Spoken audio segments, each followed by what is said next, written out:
الشيطان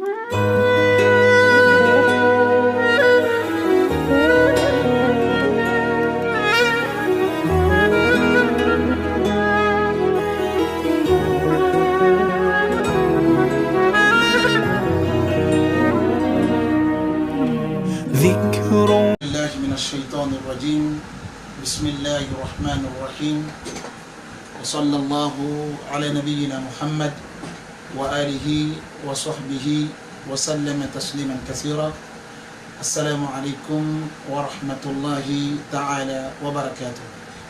الحمد لله, nous remercions Allah Azza wa Jal qui par de sa grâce nous a octroyé la santé, qui a fait nous les êtres humains au-delà de tout cela et nous a donné la foi.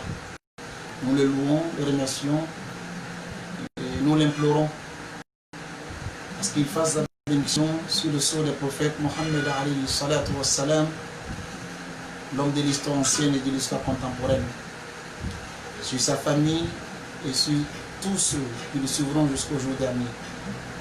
Chers frères, le thème que nous abordons avec vous ce soir concerne la prière. Précisément, comment être dans la prière. Nous avons tendance à enseigner les gens comment faire la prière, comment prier, ou du moins comment prier. Mais aujourd'hui, Inch'Allah, nous allons beaucoup nous focaliser sur comment être dans la prière. C'est-à-dire, lorsque on est dans la prière, comment on doit se comporter dans la prière. Et cela ne commence pas seulement lorsqu'on dit Allahu Akbar.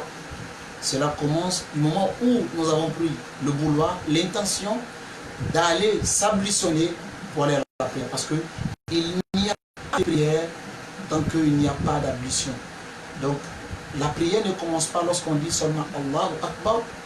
La prière commence depuis, au moment même, nous avons commencé à s'ablutionner. Donc, chers frères, aujourd'hui, le thème que nous allons aborder, c'est la prière. La prière est précisément comment être dans la prière. Qu'est-ce que la prière? Ça, c'est le premier point fort que nous allons essayer de détailler avec vous. Et quels sont les piliers de la prière et les obligations de la prière. Et après cela, nous allons aller directement sur le thème qui est comment être dans la prière, Inch'Allah. La prière, qu'est-ce que la prière? As-salat, le mot prière, en arabe on appelle ça as-salat. As-salat, le verbe as-salat, c'est salla. Quand on dit salla, cela veut dire qu'il a prié. Il a prié. Salla, as-salatu, en arabe, dans la langue arabe, lorsqu'on dit as-salat, cela veut dire ad-du'a, ça veut dire l'invocation. Parce que lorsqu'on regarde la prière, vous allez voir la première sourate qu'on lit lorsqu'on dit Allahu Akbar, lorsqu'on fait le takbir de la sacralisation, la première sourate qu'on lit, c'est la sourate Al-Fatiha, qui est une sourate qui est beaucoup, ça veut dire, comment on appelle, comment je dirais, considérée auprès des savants comme une invocation. La sourate Al-Fatiha est une invocation. On peut prendre ça comme une invocation, implorer Allah Azza wa Jalla avec. Donc, chers frères, as-salat fi al-lughat al-arab, la salat dans la langue arabe, ça veut dire, comme on appelle, une invocation. L'invocation. Et c'est pourquoi Allah Azza wa Jalla dans le Saint-Coran nous dit فَصَلِّ عَلَيْهِمْ إِنَّ الصَّلَاةَ كَسَكَنٌ لَكُمْ وَلَا تُصَلِّ عَلَيْهِمْ وَلَا تُصَلِّ عَلَى أَحَدٍ مِّنْهُمْ مَاتَ أَبَدًا. Allah Azza wa Jalla va nous dire dans un verset coranique qui parle au prophète sallam, fasalli alayhim, invoque Allah pour eux, prie pour eux. Inna salataka sakanun lakum, car ton invocation, ta doua est pour eux une tranquillité, une stabilité dans leur foi. Là, Allah parle des Sahaba, qu'il demande au prophète sallam de prier pour les Sahaba, de l'invoquer pour les Sahaba, car l'invocation du prophète sallam pour les Sahaba est une tranquillité, une stabilité pour les Sahaba dans leur foi. Et en parlant des hypocrites, Allah Azza wa Jalla va parler en disant au prophète sallam de ne pas invoquer Allah pour Pour qui? Pour les hypocrites. Allah dit Azza wa Jalla dans le Saint-Coran, ne prie jamais sur l'un d'entre eux. Ici, il veut parler des hypocrites. N'invoque jamais Allah pour les hypocrites. Ne prie jamais Allah pour les hypocrites. Si l'un d'entre eux meurt, ne prie jamais sur eux, ou bien ne prie jamais pour eux. Donc, as-salatu, dans le vrai sens en arabe, c'est, comme on appelle là, une invocation. Maintenant, as-salat, dans la charia, chez les savants musulmans, lorsqu'on parle de la salat, on nous dit ibadatullahi ta'ala fiha af'alun wa aqwalun wa harakatun khassatun biha tubtada'u bitakbirat al-ihrami wa tuntaha bitaslim. La salat, la prière, est une adoration. Est une adoration parmi tant d'adorations.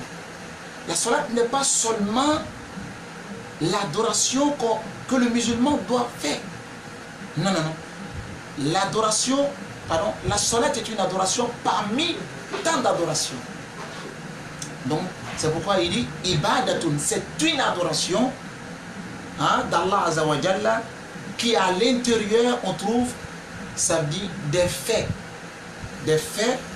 des expressions, des gestes précisément, spécifiquement dans la prière ou bien pour la prière. Et cette prière qui est la salat a pour début, qui commence avec le takbir de la sacralisation et qui se finalise, qui se termine par le salam. Quand on dit assalamu alaikum wa rahmatullah, assalamu alaikum wa rahmatullah, donc ici la prière est finie. Voilà un peu la définition de la prière. Donc le jugement de l'islam sur la prière.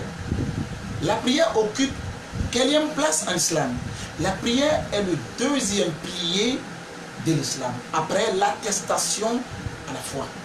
Lorsque le musulman atteste qu'il n'y a pas de divinité digne d'être adorée, et à l'exception d'Allah Azza wa Jal, alors le musulman doit maintenant mettre sa foi en application, et ce qui suit sa foi, c'est la prière, car la prière est le deuxième pilier de l'islam. Le prophète nous dit ceci: Buni al-Islam ala khamsin, shahadatu an la ilaha illallah, wa tuqimu as-salat, wa tu'ti az-zakat, wa tasumu ramadan, wa tahujju al-bayta in istata'ta ilayhi sabila. Le prophète il nous dit l'islam est basé sur 5 piliers. Le premier pilier est d'attester qu'il n'y a pas de divinité digne d'être adorée si ce n'est Allah. Le deuxième pilier, c'est de faire les 5 prières obligatoires. Le troisième pilier, c'est de jeûner. Le quatrième pilier, c'est de donner l'aumône. Le cinquième pilier, c'est de faire le pèlerinage, aller dans la maison sacrée d'Allah Azza wa Jal lorsque Allah nous donne les moyens. Donc, le pilier, et la prière occupe le deuxième pilier qu'on appelle en islam. Il est le deuxième pilier, elle est le deuxième pilier en islam. Quand même dans la bonne compréhension. Donc le jugement de l'islam sur comment on appelle la prière est que as-salat wajiba, la prière elle est obligatoire. Ala kulli muslim, sur chaque musulman balighin qui a atteint la puberté akilin et qui a ses facultés mentales en place. Donc la prière est obligatoire sur un musulman. Ici, le mécréant n'en fait pas partie, même s'il prie, tant qu'il n'atteste pas que Allah, il est le seul Dieu à être adoré. Hormis Allah, il n'y a pas de Dieu. Alors, en ce moment-là, tant qu'il n'atteste pas ça, il n'est pas encore musulman, même s'il prie, même s'il jeûne, même s'il donne l'aumône, même s'il va au pèlerinage. Donc, la prière est obligatoire sur d'abord le musulman. Et quel genre de musulman? Il faut que ce musulman soit baligh. Il soit quelqu'un qui a déjà atteint la puberté. Donc un enfant qui n'a pas encore atteint la puberté, la prière n'est pas obligatoire sur lui. Ok?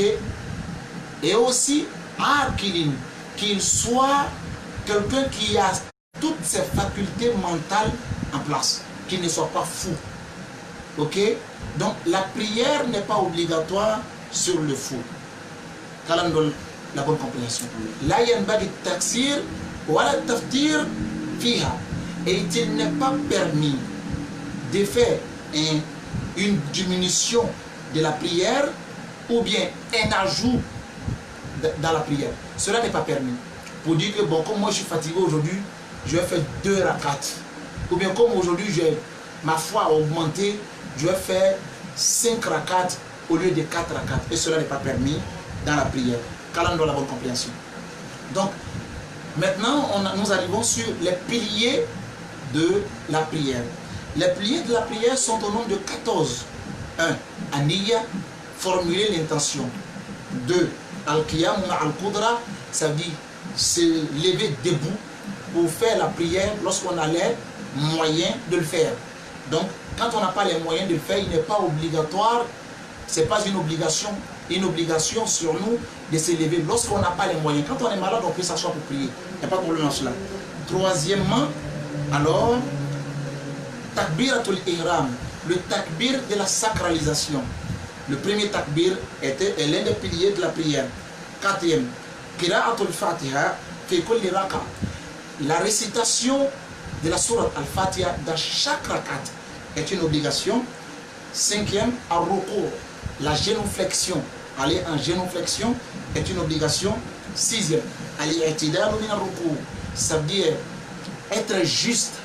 Lorsqu'on va en génuflexion, il faut que le dos soit juste, bien droit, bien stable dans la génuflexion. Ça, c'est aussi l'un des piliers de la prière. 7. As-Sujud, la prosternation. Et la prosternation, elle est obligatoire.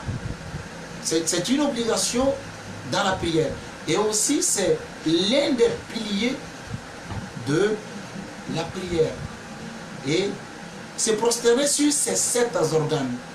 Ça veut dire le front et le nez, hein, et les deux mains, les 2 genoux, plus comment on appelle les 2 talons.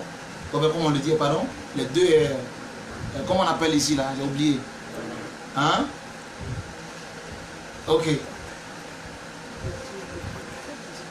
Hein? Bon, ok. En tout cas, on se comprend, Inch'Allah. Kalam dans la bonne compréhension. Donc, 8e, Al-Julus bayna sajdatayn. Ça veut dire s'asseoir entre les 2 prosternations. L'assise qu'on fait entre les 2 prosternations est considérée comme l'un des piliers de la prière. 9e, At-Tamanina fi jami' al-raqa'at, c'est d'être tranquille, d'être stable dans la prière. Ne pas se précipiter lorsqu'on prie.